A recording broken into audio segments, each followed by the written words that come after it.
Bicêtre pour ces mots gentils.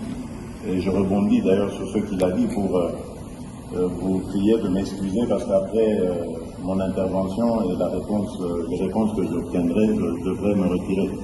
Je suis en retard depuis 2 heures pour un événement, et même 2 événements que je dois présider. Voilà.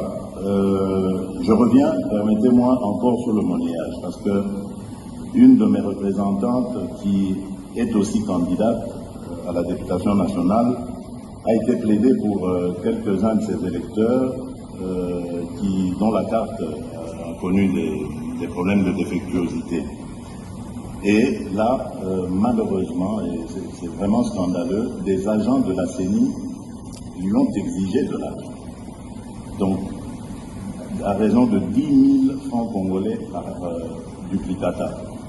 Je vous prie, Monsieur le Président, de tout mettre en œuvre pour non seulement définitivement éradiquer ce genre de pratique, mais aussi trouver ce genre de responsables et de les sanctionner sévèrement, parce que ça commence comme ça et on ne sait pas comment ça va finir.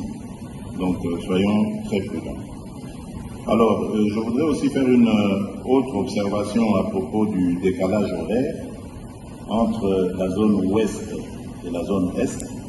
Est-ce que le fait qu'à l'est, le scrutin se terminera avant, 1 heure avant normalement, il sera clôturé 1 heure avant l'ouest, ne risque pas de donner l'occasion à certains mal intentionnés de faire des... je pensais ici, par exemple, à 1 heure conventionnelle, uniquement pour ce jour-là, d'avoir une même zone horaire sur toute l'étendue du territoire national. Serait-ce possible d'en arriver là? Et ainsi, on pourrait commencer à 6 heures pour tout le monde, 6 heures à Kinshasa, en supposant par exemple qu'à l'Est, pendant qu'il sera 7 heures, on ramène l'heure à 6 heures aussi, et on le fait. Donc on le voit par exemple en Europe, il y a des moments où on passe à l'heure d'été et à l'heure d'hiver. Donc c'est possible, c'est une convention, il suffit simplement de se mettre d'accord tous ensemble. Et ainsi, il n'y aura pas de suspicion ci et là. Alors, quelqu'un a posé cette question ici. Comment est-ce que vous entrevoyez la gestion de l'ouverture des bureaux de vote?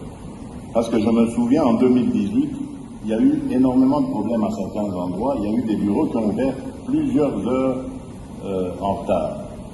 Et surtout, lorsqu'il y a des intempéries, comme la pluie, ça emmène aussi encore ce genre de retard. Est-ce que vous êtes suffisamment paré à de telles éventualités et est-ce que nous pouvons espérer que tous les bureaux de vote ouvriront à la même heure leurs portes? Voilà, donc c'est ce que je tenais à vous dire.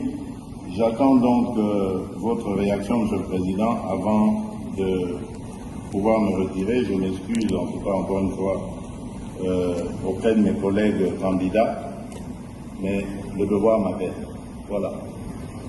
Excusez-moi, Monsieur le Président, puisque le candidat numéro 20 va partir et que je prévoyais de poser une question de régularité et d'égalité qui est en rapport avec le pouvoir qu'il exerce encore, et je voudrais, Monsieur le Président, que dans le cadre de la régularité du principe d'égalité, nous, les candidats présidents de la République, on devait bénéficier des mesures de sécurité que doit nous garantir le président de la République sortant. Et je voudrais qu'il nous dise, avant de partir, quelles sont ces mesures. Parce que si nous sommes égaux en tant que candidats, mais nous ne le sommes pas en réalité, parce que pour que le président candidat arrive ici, la route était barricadée partout et il a pu arriver tranquillement. Mais nous, on était dans des embouteillages, il a fallu négocier. Mais si, dans le cas des mesures qui sont prévues, on peut nous assurer aujourd'hui que nous aurons le nombre de gardes, mais aussi un véhicule pour les policiers qu'on aura, un véhicule gyrophare pour nous ouvrir la route. Pendant le temps que nous sommes candidats, ce serait juste, ce seraient des petites mesures qui réaliseraient l'égalité. Je pense que le président de la République sortant qui est encore au pouvoir, peut nous les garantir à tous pour réaliser cette régularité et cette égalité. Je vous remercie. Heureusement, pas moi qui organise cela. Je crois que c'est le ministère de l'Intérieur. Sous vos ordres. Aussi les comportements de gouverneurs dans des provinces qui interdisent le meeting, la réunion. Si les chefs de l'État, les... S'il vous plaît, suivons l'ordre, je vous en prie.